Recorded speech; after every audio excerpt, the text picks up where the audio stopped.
एका सराईत गुन्हेगाराला पकडण्यासाठी पोलिसांनी मोठी शक्कल लढवली आहे। चक्क झोमॅटोचे डिलिव्हरी बॉयच्या वेशात या आरोपीच्या मुसक्या आवळल्या, मात्र झटापटीत पोलीस जखमी झाले आहेत। या कारवाईत आरोपीकडून 10 लाखांचे ड्रग्ज जप्त करण्यात आले आहेत। दरम्यान पोलिसांच्या धाडसाचं सर्वच स्तरावर कौतुक होत आहे।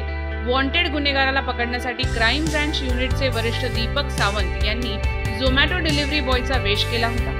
आरोपीला पकडताना ते गंभीर जखमी झाले आहेत। पोलिसांनी आरोपीकडून 10 लाख रुपयांचा MDही जप्त केला आहे। पोलिसांनी दिलेल्या माहितीनुसार ते एका वॉन्टेड आरोपीच्या शोधात आंबोली परिसरात पोहोचले होते। तिथे उपस्थित फैजल माखनोजा पाहून त्यांना त्यांच्यावर संशय आला। त्यानंतर गुन्हे शाखेच्या पथकाने त्यांची चौकशी सुरू केली असता तो पोलिसांपासून पळू लागला।